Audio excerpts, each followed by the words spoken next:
Well, thank you for joining me, Wolf. Pleasure, man. Do you have a preference, by the way, Wolf, Wolfie, Wolfgang? Which one of them? Wolf is fine. Yeah.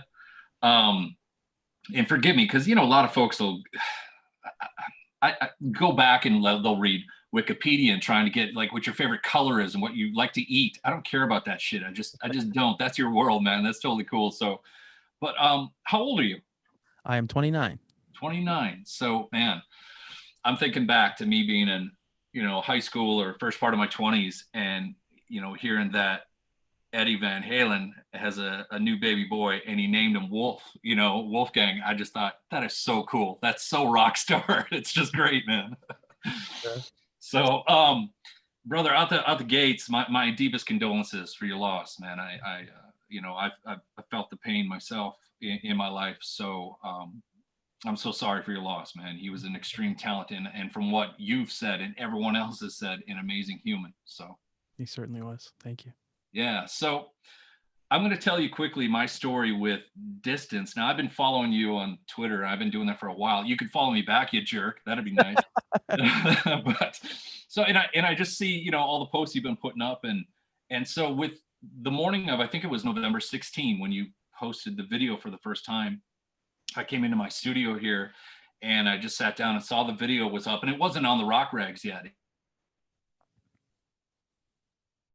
It was just from your post, and I watched it. I put the headphones on and I got lost in that song, and I was blown away at the depth and truly blown away at how good your voice is. Like, holy shit, I didn't know you could sing that well. Thank you.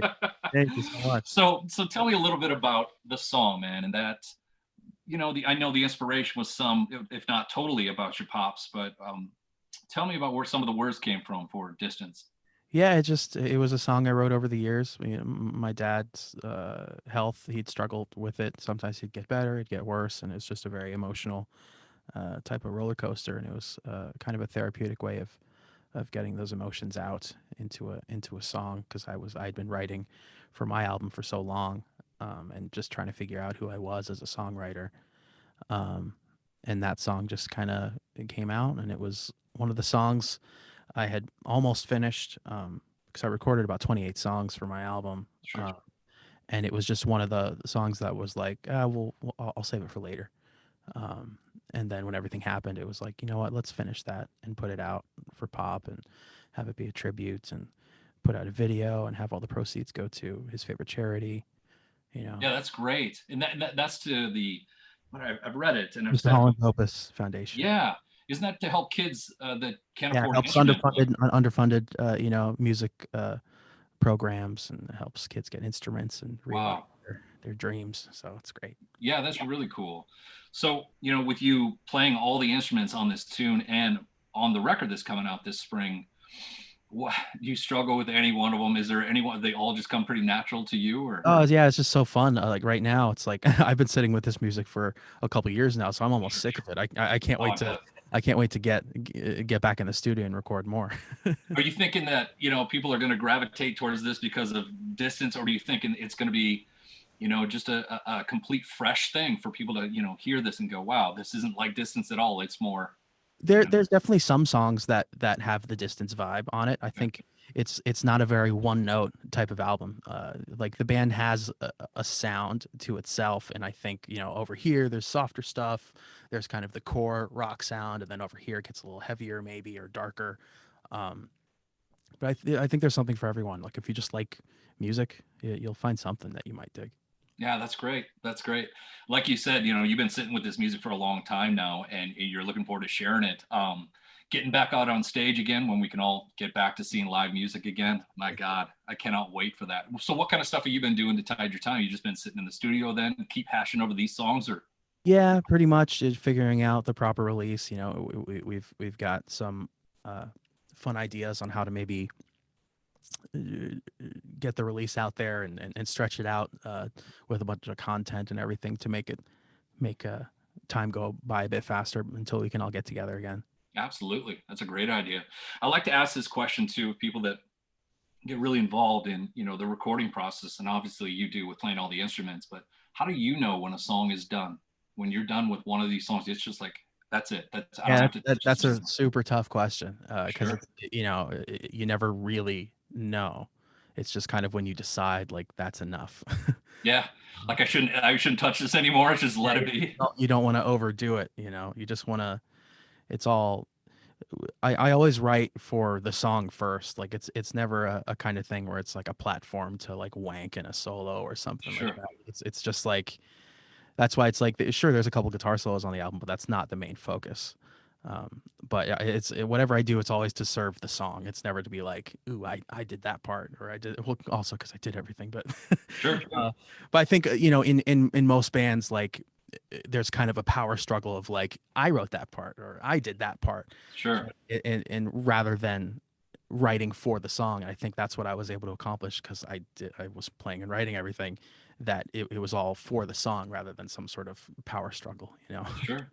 And in following you on Twitter, I see often uh, you get yourself in a little bit of a where you go after these trolls or anybody that gives you a hard time. You seem to go back after these people and you put them in their place, which I think is fantastic. And one of the resounding things that I see is you like, look, man, I'm not. Yeah, I'm my father's son, but I'm my own man here. I'm doing my own sound, my own thing, and that's obviously something your dad wanted and tried to, instill in you as Mhm. a upcoming musician, right? Yeah. Yeah. No, it's so funny because it's like, I think my dad inspired so many people around the world to play like him, Sure. but he inspired me to play like me. Yeah. And And that was a constant thing since you were a kid, just like, no, no, man, don't be tapping on the, I mean, well, yeah, no, it was never really that. He just encouraged me to play music, and I found my way, my own way. sure. It was never like harsh rules or anything. I just kind of figured out how to play myself. Yeah, I love that.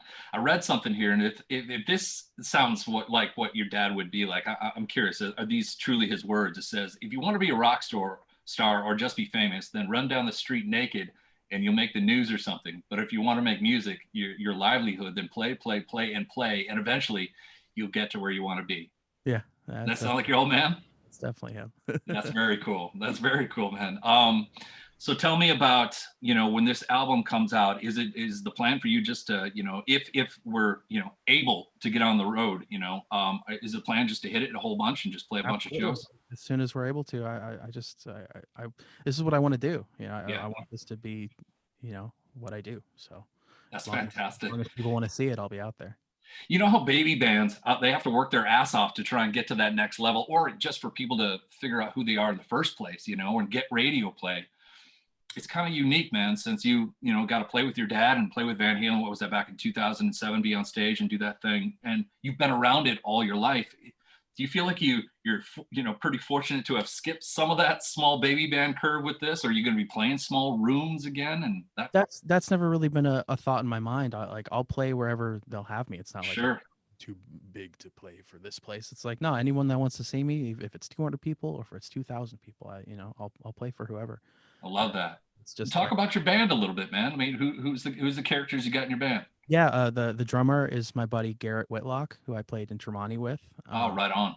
And a guitar player is Frank Sidoris. He plays with Slash, Miles Kennedy, and the Conspirators. Right on. And my Cool. good buddy Ronnie Ficcaro plays the bass. He was in Falling in Reverse. So, uh, Solid band. And you'll three be doing vocals and guitar.